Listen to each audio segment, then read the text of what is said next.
लेकिन इसमें मैं क्या करूं? ईश्वर ने मुझे तो बेटी ही दी, लेकिन यदि आप ईश्वर पर भरोसा रखिएगा तो हमें एक दिन जरूर पुत्र की प्राप्ति होगी। लेकिन चंदा, मैं इसे बेटी कभी नहीं मानूंगा। मैंने तो तुमसे सिर्फ एक बेटा मांगा था, लेकिन तुमने तो मुझे एक पुत्र भी नहीं दे पाया। और हाँ सुनो, मैं जंगल में मिट्टी खोदने जा रहा हूँ, तुम जल्दी से टोकरी लेकर आ जाना। और सुन ले कान खोलकर, जरा सी भी देरी हुई तो मैं तेरी चमड़ी खींच लूंगा। वो कुम्हार बहुत ही ज्यादा गुस्सा होकर अपनी पत्नी पर चिल्लाने लगता है और उसकी बेचारी पत्नी चुपचाप खड़ा होकर उसकी बातें सुन रही थी।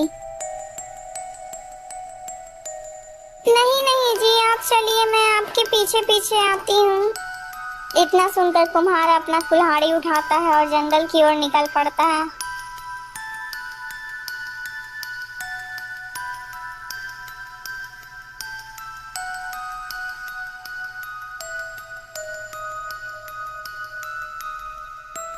कहाँ पर खुदाई करूँ, कहाँ पर खुदाई करूँ? हाँ, ये जगह ठीक रहेगी।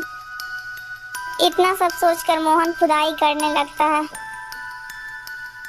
और उधर मोहन की पत्नी एक हाथ में अपनी बेटी को गोद में उठाती है और दूसरे हाथ से उस टोकरी को अपने सर पर रख लेती है और फिर वो जंगल की तरफ निकल जाती है।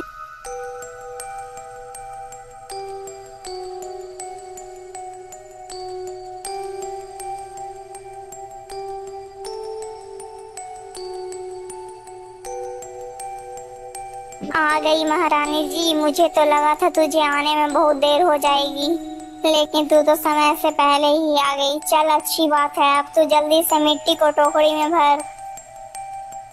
कुम्हार की यह सब बातें सुनकर चंदा टोकरी में मिट्टी भरने लगती है। कुछ ही देर में चंदा पूरी मिट्टी भर लेती है टोकरी में।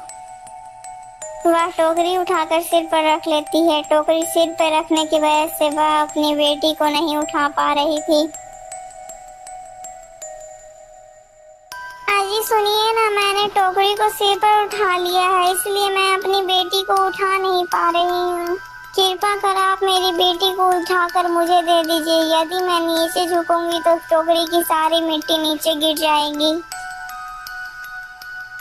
मैं इस लड़की को उठाकर तुझे दूं? तुमने ऐसा सोच भी कैसे लिया? मैं इस लड़की को तो अगले एक जन्म तक मैं इसे नहीं छूऊंगा। और तू मेरी बात ध्यान से सुन, मैं अब घर जा रहा हूँ। तू जल्दी से इस मिट्टी को लेकर घर पहुँच। और हाँ, चाहे तू इस बच्ची को लेकर आ या ना आ, लेकिन यदि तू मिट्टी लेकर नहीं आई तो तेरी खैर नहीं। इतना बोलकर कुम्हार वहाँ से चला जाता है। हे भगवान, अब मैं क्या करूं? यदि मैं मिट्टी लेकर नहीं गई तो वो मुझे बहुत मारेगा और मैं दोनों को एक साथ लेकर भी नहीं जा सकती। मैं ऐसा करती हूँ, पहले मिट्टी धर कर आ जाती हूँ, उसके बाद मैं अपनी बेटी को ले जाऊंगी। इतना सोचकर कुम्हार की पत्नी मिट्टी लेकर पहले जाने लगती है और वहीं पर उसकी बेटी बहुत ही ज्यादा रोने लगती है। तभी वहीं पर कुछ गाय चढ़ते चढ़ते पहुंच जाती है।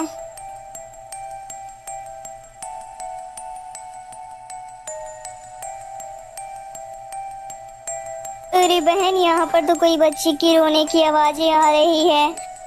हाँ बहन, जरा उधर तो देखो, ये आवाज तो उधर से ही आ रही है। चलो हम सब चलकर देखते हैं। सारी गायें जब वहाँ पर पहुँचकर देखती है तब वो देखती है एक छोटी सी बच्ची वहीं पर बैठकर रो रही होती है। अरे ये तो कितनी मासूम बच्ची है, लेकिन यहाँ पर इसे किसी दुष्ट नहीं छोड़ा होगा। पता नहीं उस दुष्ट को जरा सी भी दया नहीं आई इस बेचारी मासूम बच्ची पर। कहीं से कोई जंगली जानवर खा जाता तो क्या होता? मुझे लगता है ये बच्ची तो बहुत भूखी भी है। मैं ऐसा करती हूँ, जल्दी से इसे अपना दूध पिला देती हूँ। फिर वो गाय अपना दूध जल्दी से उस बच्ची को पिला देती है। दूध पीते ही वो बच्ची बहुत शांत हो जाती है।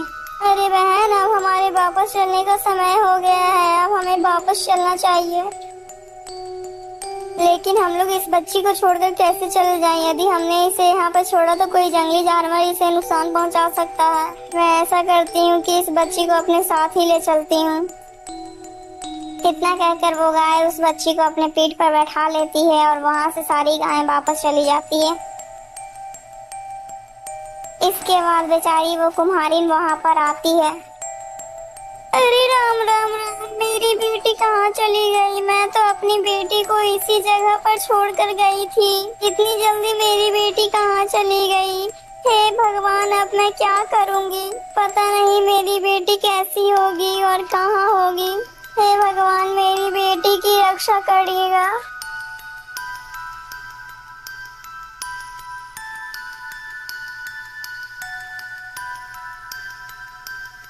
दोस्तों, अगर आपको ये वीडियो अच्छी लगी तो प्लीज़ वीडियो को लाइक करके चैनल को सब्सक्राइब कर दीजिएगा।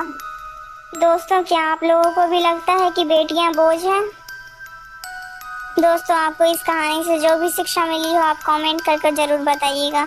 और हाँ दोस्तों, इसके आगे की कहानी सुनने के लिए हमारे चैनल को सब्सक्राइब कर लीजिएगा दोस्तों, और ऐसी और कहानी देखने के लिए हमारे चैनल के साथ जुड़े रहिएगा।